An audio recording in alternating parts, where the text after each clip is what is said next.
Now I give it to him. Now he goes to work. Because I used to get it, and I was like, you know what? It's a lot of big guys here, but I got to establish myself. I used to just get it and go, not knowing where the double was going to have a lot of turnover. But once I start studying tape, I realized they're not coming off shooters.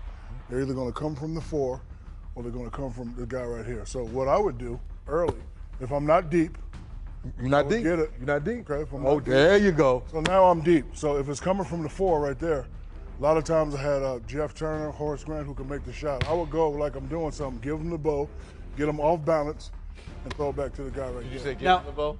Show him the bow. Strike that from the tape. Show him the bow. But how dynamically different was it for you to go from Orlando learning to slow down a little bit to then all of a sudden being in a system with the triangle offense that put you in the post with opportunities with cutters? Can you kind of, how was that process to learn where you were going to be effective in that? I realized in the triangle, we always send a cutter this way, and you send a cutter this way. So now I got to decide by myself. That's barbecue chicken. So I'm taking my time. I would take my time, and the double would probably come off Grant.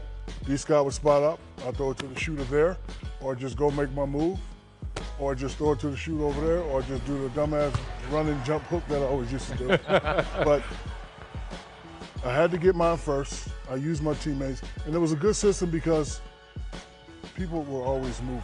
People were always moving, and we had certain options. We come set the screen right here Set sometimes. the screen right here, and then I always play with great shooters. I've always had the luxury to play with great shooters. So if we put a shooter right here and you set a screen for me, Smitty, I would get it.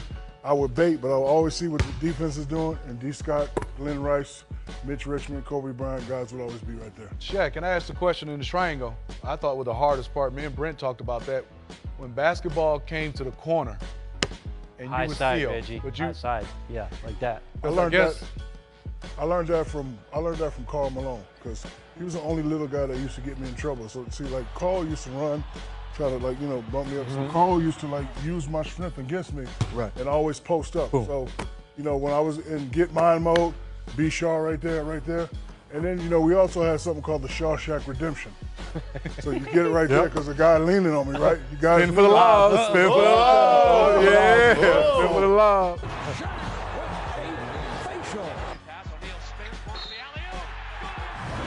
Let me ask you a question, because we see, and the numbers speak for themselves, you being able to score. Some of the guys of your generation that you played with, who was the toughest to try to stop Shaq? When you mentioned David Robinson, Hakeem Olajuwon, Patrick Ewing, Yao Ming, who are some of these guys that maybe? Ironically, none of those guys that you named. I've always had a problem with guys that were smaller than me. Malone, Oakley, Barkley, and the guy who I hated was Rick Mahorn, because Rick Mahorn was bigger than me. He'd do this, and as soon as I make the move, I let pull the go. chair on you. Yeah, and pull the chair on me. So I never had a problem with the big guys, because they were the same size. So I would try to get those guys. Big Country Reed. Oh yeah, Big Country. Good call, yeah. Big guys though, especially shot blockers like Zoe and Dikembe. No jump hooks, no layups, it's all dunks. Because a shot block, you gotta take it to the face. So those guys were, I'm the defensive player here, I'm not gonna double. So I would give them that, I'll give them the booty bump. Yeah. A little bit of carrying also, I'll give them the booty bump right there. And then I show them the bow. And I had this thing where I would always come back like that. And they can never get to And you're not worried about Dikembe? No, never. That's Zimbabwe chicken right there.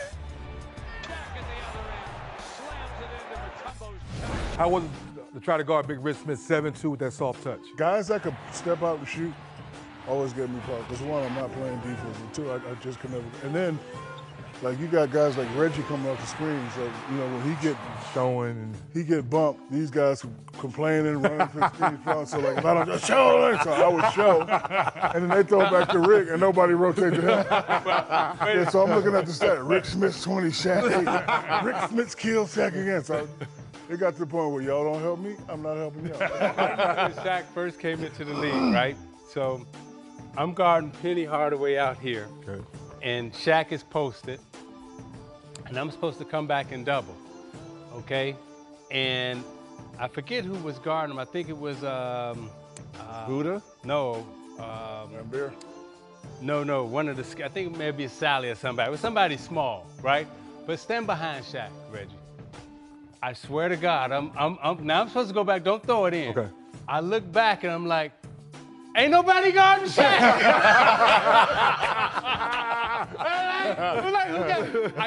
I couldn't see the defenders. Like that's the first time I ever looked on the basketball court and somebody was standing behind somebody and you couldn't see him. I mean, I was like, oh, who got Shaq? I scored 28,000 points on 2 moves. The jump hook, the drop step, and the elbow juice. I know I said 2 moves, but the elbow juice, that move don't count. So it's 2 moves. So, Shaq, you know, I played with you for a year and a half in Phoenix, and the thing that surprised me is, as big as you are and as dominant and as much abuse as you dish out, you took a lot. Yeah. A lot of people would come and be physical, and I thought sometimes would get away with things with you because you were so big. Did that ever, like, bother you throughout the, the course of your